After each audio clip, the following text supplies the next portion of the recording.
All right. Well, welcome back to another episode here of The Awakened Stranger. This is Cody, and today we've got Lashundra on the phone, and I'm going to pass this over to Lashundra here in a minute, let her just announce who she is and give us an introduction, and we'll hear about her life, some of her experiences that she's gone through, and led us to the point of us chatting on the phone today. So, Lashundra, go ahead and take it over and give us an introduction, let us know who you are, and kind of what's happened in your life and brought you to this point. Okay, well, hello everybody. This is my first time ever doing a podcast or anything of this nature. So I'm very new to this, so bear with me. My name is Lashundra Smith. I am from a small town in Mississippi. I live in Nashville, Tennessee now. I come from a very poor background. And what led me to Cody's podcast or his TikTok page, it just came up on my For You page. And it was his first video I saw when he quit his job. And usually I just scroll through TikTok and, I see something. But I watched his whole video in its entirety. And that video, it touched me because I understood everything that he was talking about, giving his all to a company.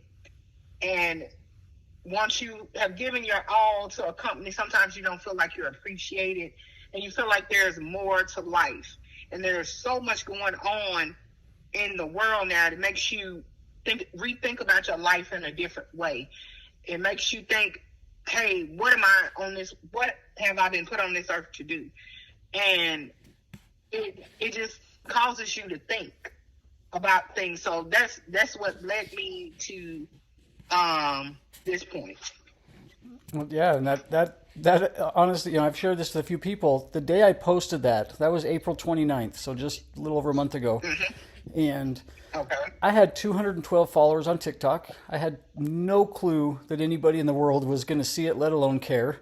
And it was a space where I wanted to really just document for myself. I had quit and returned to my job 3 times in 2 years. And it kept, I would return, it would feel good for a few months. I thought, okay, this is something different. And then all of a sudden I'm like back in the same space. I was in that mental spot where I'm like, this doesn't feel good. It just felt like I was taking from people, and I got really good at my job. I got really good at selling products. That was my job. I was a finance manager at a dealership. And I stopped wanting to feel like I was not hurting people, but just not helping them in a way that I thought was possible. And so, yeah, I took 2 weeks off. I went to Maui. I spent some time alone there by myself for 10 days and really identified who I was, what I no longer wanted in my life.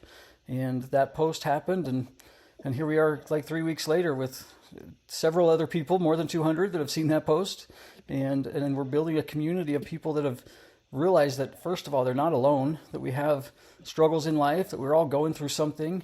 I think there's something really big happening in the world right now with the spiritual awakenings and kind of people coming to realize that something is needed different in their life. And so, yeah, I truly appreciate you reaching out, and I would love to kind of hear a bit more of your story of some of the struggles maybe you've gone through or some of the successes you've had in life and what's led you to the point of wanting to reach out. Okay, well, I am one of 3. I am the baby of my family. I have my father is deceased. My mother is still alive. One of my siblings is deceased as well recently.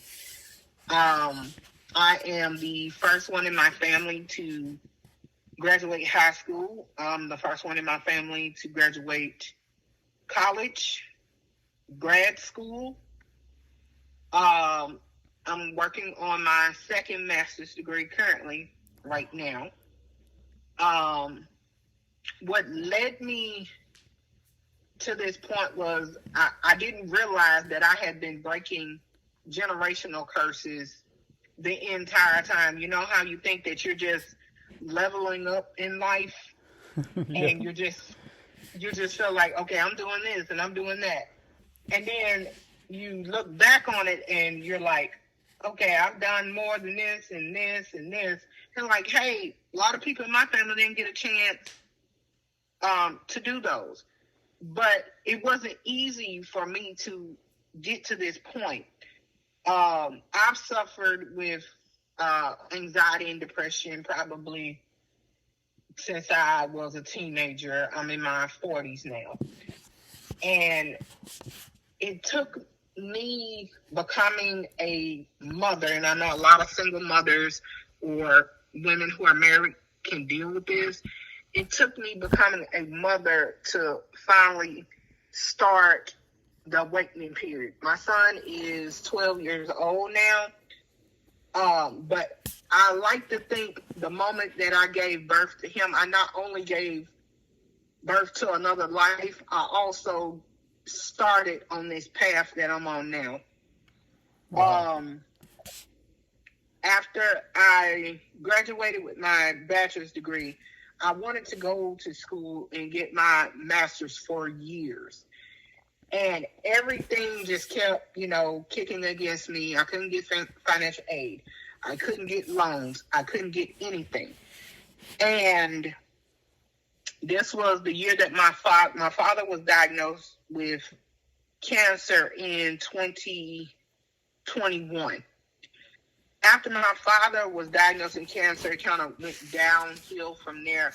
My father passed 2 days before my birthday. Mm-hmm. And all I could think about was the last things that he was telling me. You want to go back and get your master's degree. And I was like, Daddy, I don't understand how. I don't know how. A year to the day that my father was diagnosed probably on cancer on probably one of the most oddest days. It was the 4th of July. He was in the hospital. And he had been there for a while, but that was the day that they told him. That was the same exact day I got an email on the 4th of July being approved for a loan to go to school. It sounds like a gift of independence right there. Yeah, that I didn't expect that. And I was like, by that time I had been out of school probably about 13, 14 years from my bachelor's degree. And I got accepted into the school, and I just did the loan application. I was like, oh, it's not going to happen. Everybody always turns me down. They say that I don't have the qualifications or whatever. By that time, I hadn't started building my credit or really cared about it.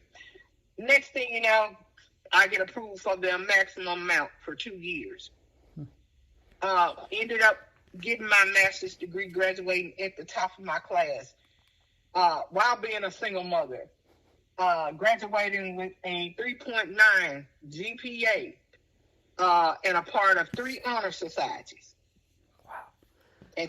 At that time. And I went to Walden University. Shout out to them. They were very accommodating. If anybody ever wants to go to Walden University, and I have a master's in psychology, and I'm working on my license currently right now to get my license in marriage family therapy, that counseling therapy. Yes, I think that's how it goes. Clinical mental health counseling with a specialization in marriage, couple, and family counseling. That's it. And I'm working on that now so I can get licensed and open up my own practice one day. Nobody in my family has even achieved a third of what I've done. And it took me a long time to realize how much breaking generational curses were. I have people in my family who suffer from mental illness. My father was a veteran. He dealt with PTSD. Coming from the upbringing that I came from into where I am now, if I could go back to that little girl that I was, I would tell her to keep going and don't give up, because I never would have dreamed where I'm headed now. I never would have thought in a million years. And, a lot of people, they just give it a chance. Don't give up. Never give up on your dreams. It took me till I was in my 40s to get my master's degree. Never give up on your dreams. A lot of people, they just don't see a way out of what they're going through. I'm here to tell you, don't give up on your dreams. One of my favorite words is the word until. I will keep doing things until I succeed. I will keep breaking generational traumas until my family, the genealogy behind me doesn't have to deal with problems. That's my favorite word is until, and you're just a proof of that. You kept going until you've achieved it. And so I guess the question I have for you with getting into psychology, and I would guess that you have a passion to help people. What brought that on for you? Oh, I've always been interested in psychology. I love Iyanla Vanzant. I love her. I used to watch her show all the time when it used to come on TV. I'm an empathetic person, and sometimes there could be a blessing and a curse. I know that for sure. A lot of people take advantage of you, and that's why you have to have boundaries. You have to have strong boundaries too.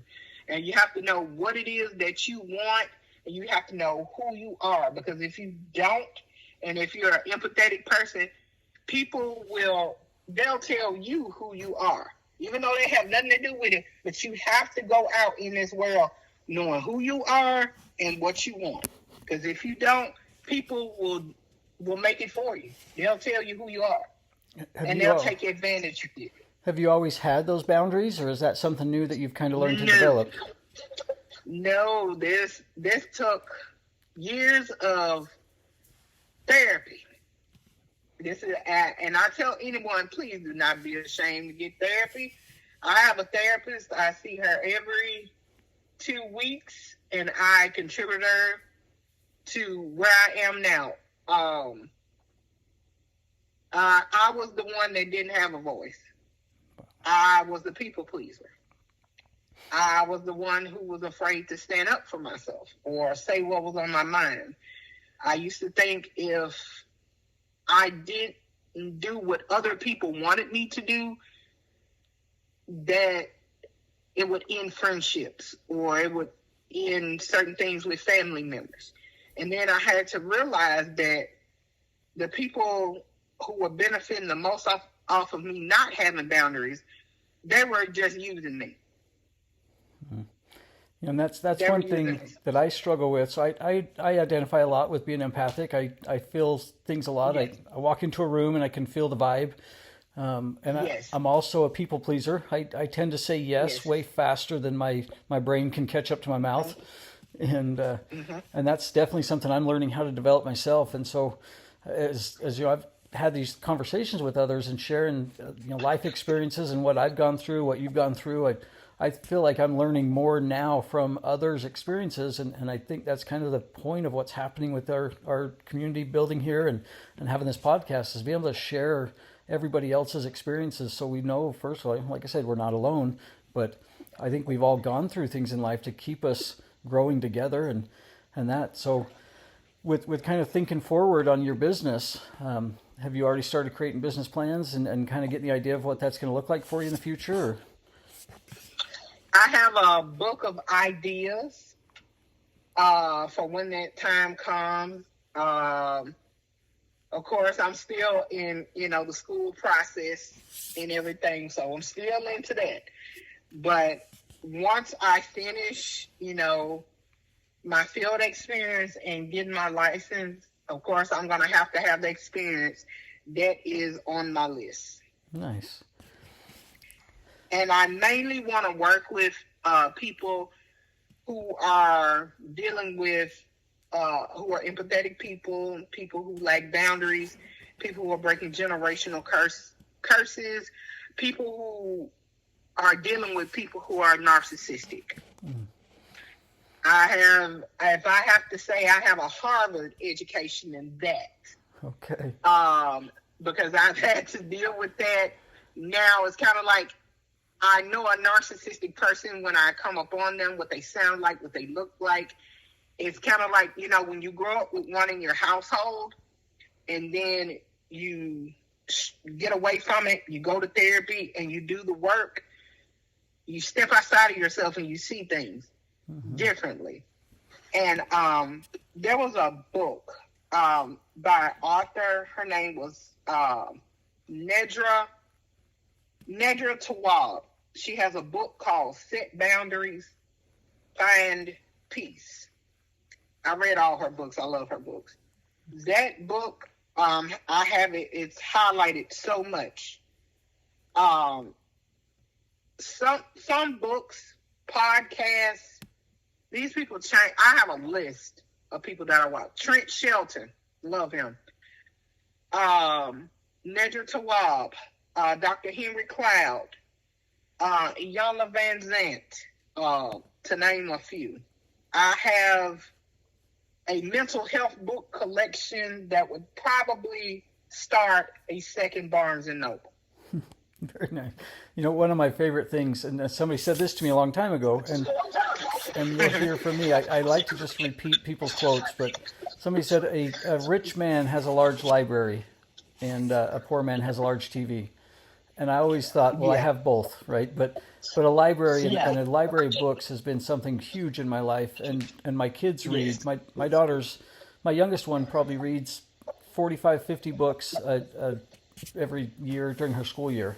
And just understanding that helps. But before I get too far off track, I wanted to ask, like with people dealing with either narcissism themselves or a partner in their life, what would be some advice you'd give to people, first of all, to identify that happening and maybe ways to work through it?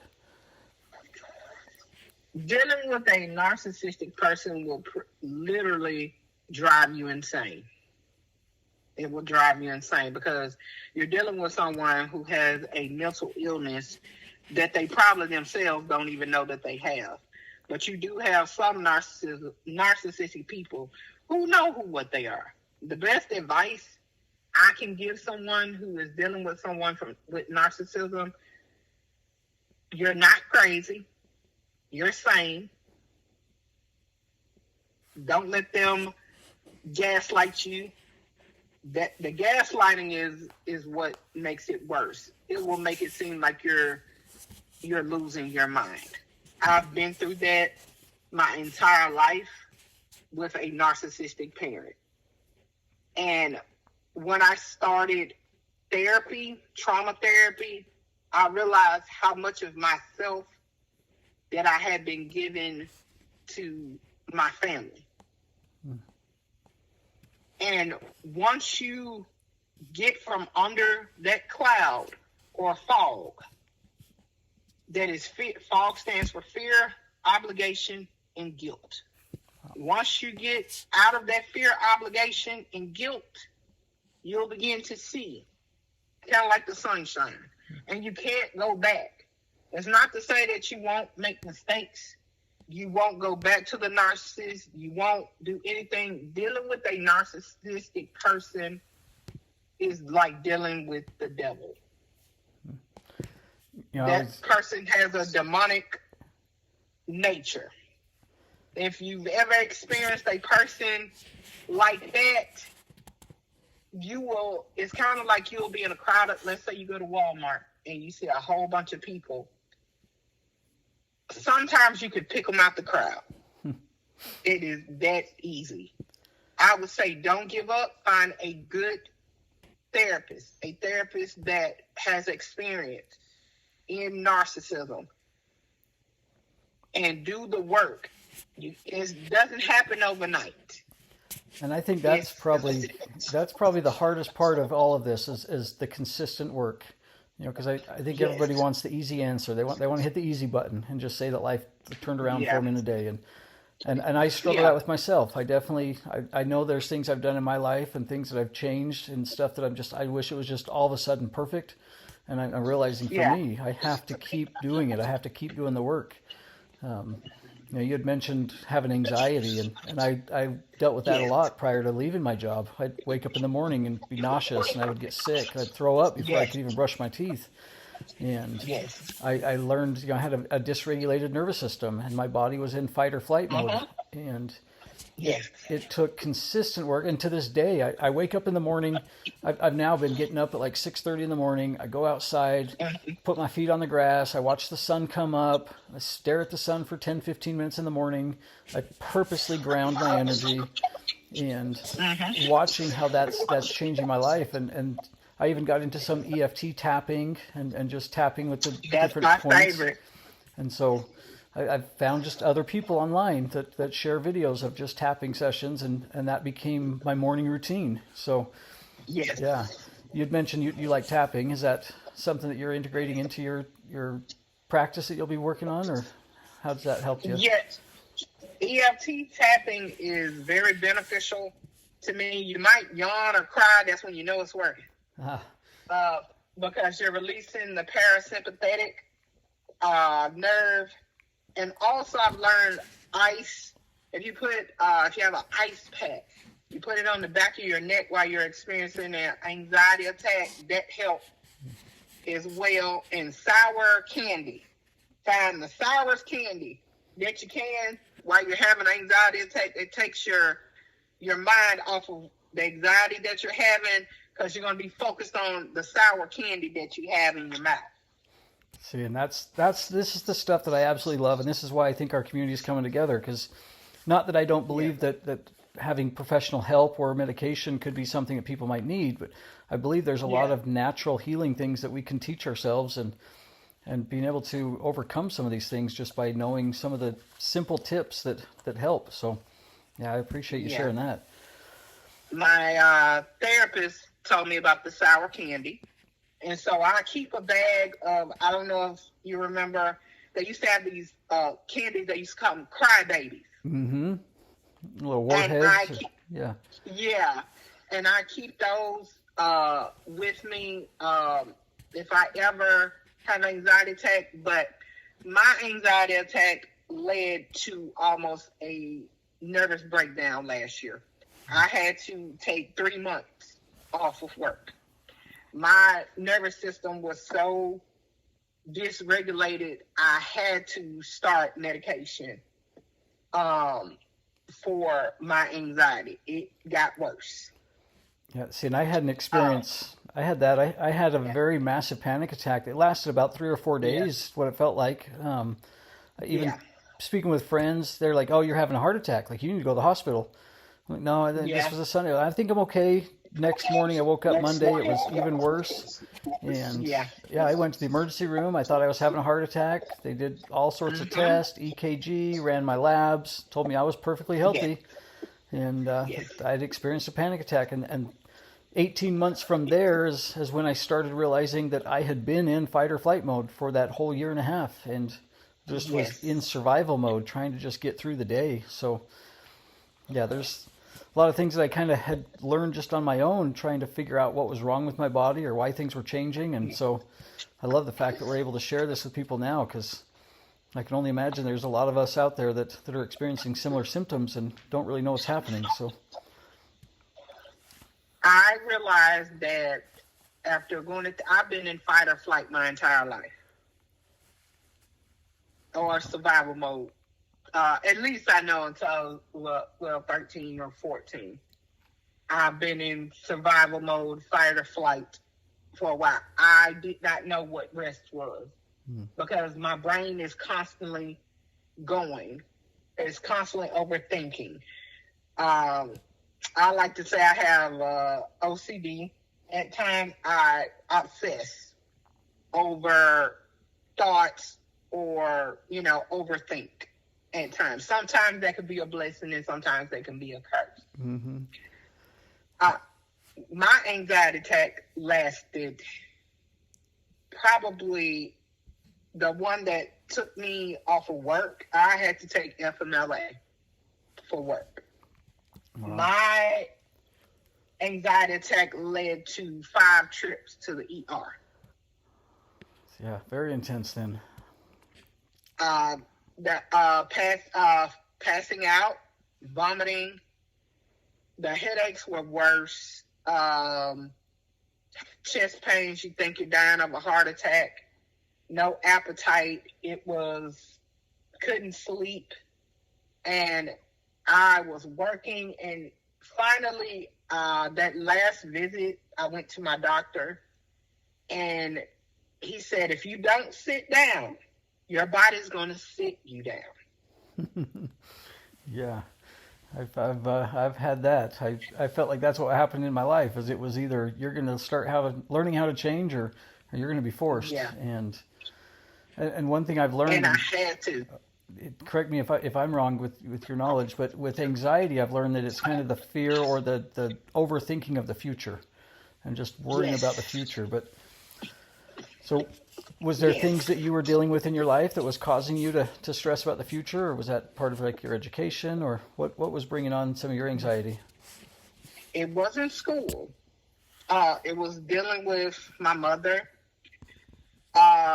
I had a sibling who was dying of cancer at the time. Work and being a mom, all of that rolled into one. And just think, if you're going to work every day, and my job is more mental than anything. So I have to have enough rest to deal with what I deal with. I had a sibling that was dying of cancer. I had a narcissistic parent, dealing with her, trying to please her, trying to, be the good daughter, be the best sister, being the good mom. By that time, I had finished my master's degree, so I was on a break at that time. I was considering getting my PhD. I actually started my PhD. I didn't realize how much work it was. I was like, I'm going to come back to that. That's a lot of work. I share a little bit of my personal stuff too. My oldest daughter is just wrapping up her master's program. And yes. she also we have my second grandchild she's 3 months old, and she's also type 1 my daughter's type 1 diabetic, and so she dealt with a high risk pregnancy, and she had a lot of just kind of health, not problems, but just struggles through her pregnancy.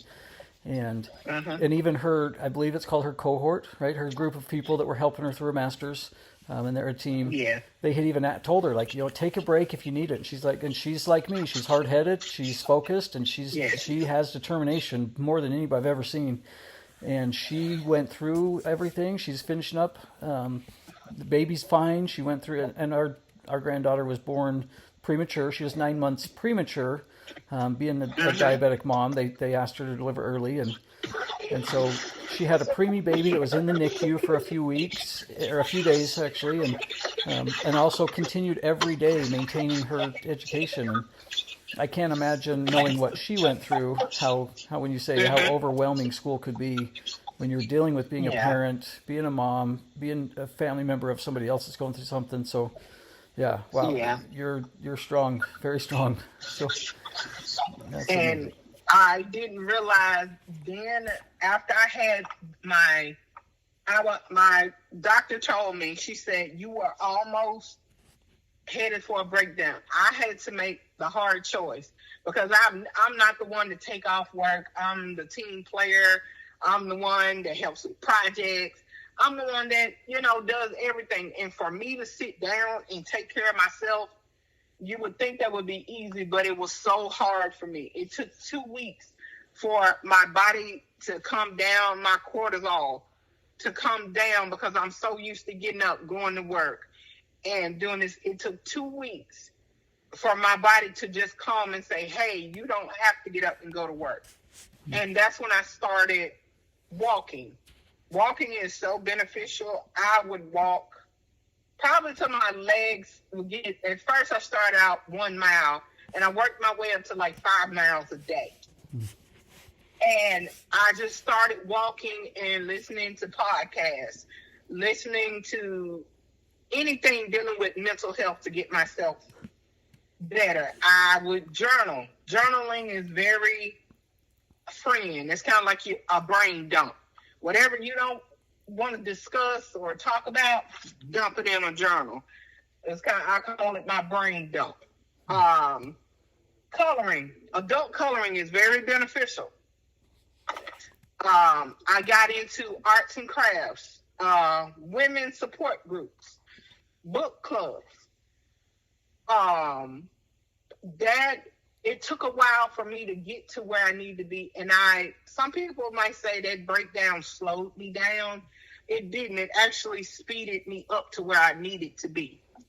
And so I thank God for that time where he did sit me down, because there's no way I could be where I am today. And so much is happening in this little bit of time.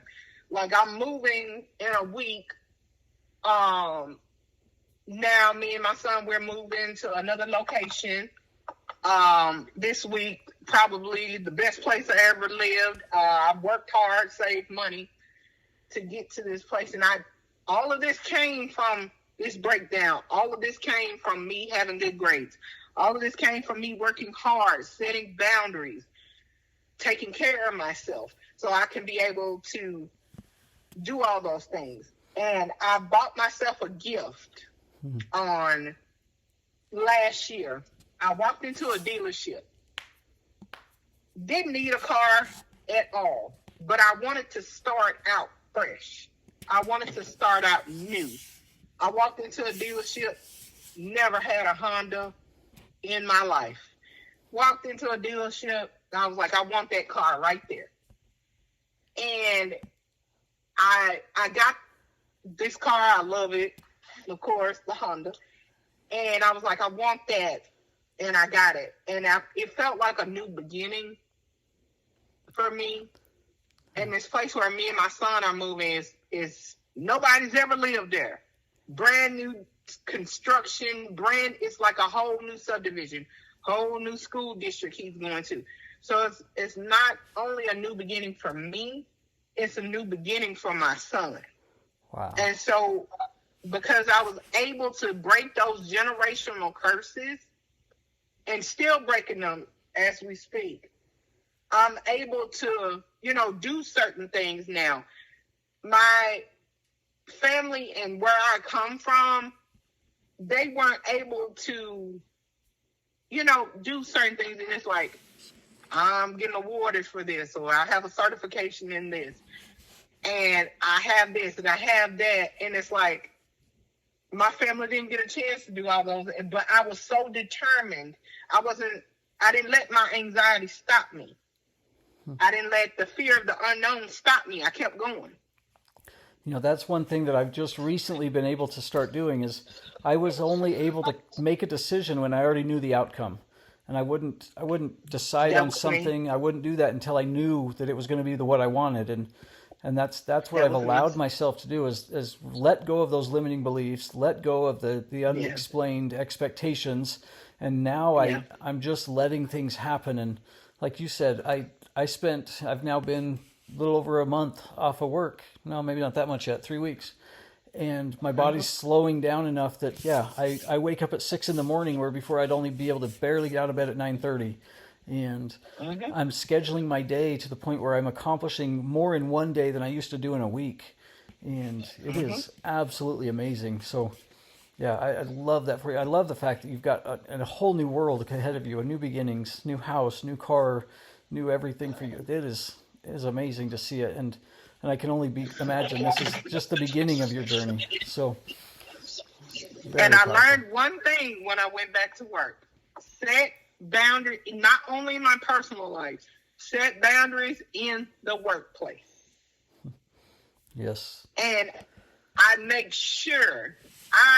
One thing I did, I was the one that was eating at my desk for lunch, trying to be the overachiever. The person that puts it all in, do this. And I wasn't even allowing myself to take a break.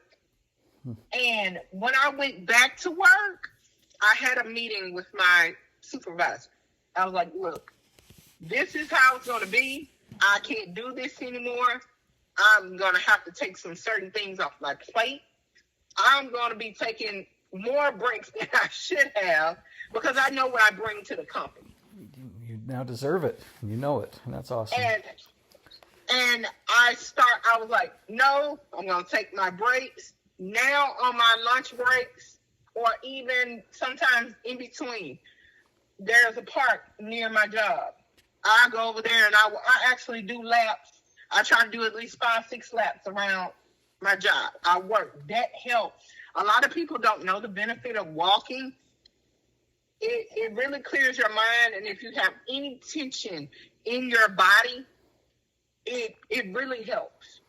It really helps. Well, and that's one thing I've been doing lately. I used to do it on my days off were Thursday and Sunday before, and now spending more time at home. But we've got 2 dogs here, and just a few blocks from my house is a little trail, and it's about a 2.5 mile walk is what I've been doing. And I take the dogs for a walk. I put some music on while we're just walking, and I just get to smile. I get to look at the sun. I get to walk, and I've even found myself. And I've been somebody that, I mentioned before. I never danced with my wife at the wedding. I didn't want to be seen. Yeah. I was always scared of what people would say about me. And I'm walking on this trail. I'm singing out loud. I find myself skipping around and just enjoying being alive. My dogs start being happy, and I've met a tree. I start talking to my tree friend, and I don't care anymore what anybody has to say, because I have learned how to be happy, and it is amazing. So that is very true. And once you let go of the need for approval, that's when everything starts happening. Mm-hmm. Because you don't care what anybody else thinks of you. If I want to go to work, I'm going to tell you something. Every day, I hate white socks. I go to work every day. I love cartoon character socks. I found a shop that sells vintage socks. Any show that you could probably name of, cartoon, anything like that, I'm always wearing colorful socks because that's how I feel. Like, okay, I feel colorful today. I'm wearing like today, I have on my Saved by the Bell socks. Oh, yeah. Screech, or is it Slater, Screech, Kelly? All of them, huh? Yeah, and I have probably any products you can name, like chips, soda, Fanta, anything. That's how I feel today. I'm like, life does not have to be so bland. It can be colorful. You can make it any color that you want to. If you look up and you feel like the sky is not blue and you feel like it's green, hey, that's how you feel. Nobody can take that away from you. You don't have to go with what society wants you to go with. You go with how you feel. And if nobody else approves of it, who cares, huh? Who cares?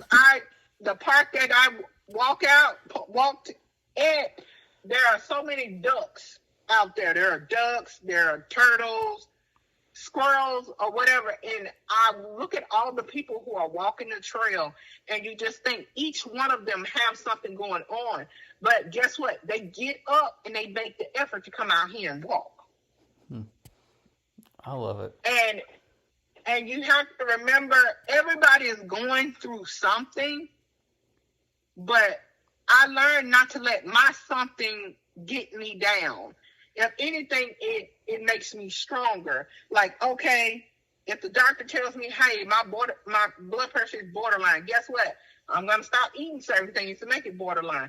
I'm going to do the best that I can, to get it down, or, get my rest. Take time to relax. I don't know if you do this. My phone goes on D&D a lot. Mm-hmm. I'm learning that now. I'm learning how to do that. That's new this week for me. Yes. My phone goes on D&D a lot. I do not answer my phone after I get home from work, because that time is for me and that time is for my son. Nice. And whoever, is calling after that time, look, I can't do anything for you. Call 911, because there's nothing I can do for you. I'm getting my sleep, and more than often, I'm probably watching some series on TV. I'm trying to decompress and relax from the day that I've had. That is the best advice I think is going to happen for the day. I love it. You have made my day so much brighter, and I want you to know, like, just hearing your voice, hearing your smile, hearing your advice, hearing your life experiences is brightened my day. The sky outside my window is truly brighter blue today, and I appreciate you. And always have faith that things can work out. It might not look like it's not going to work out, but you never know what might could happen. You never know. You might hit the lottery when you go to the gas station. You may get a check in the mail that someone owes you a whole bunch of money.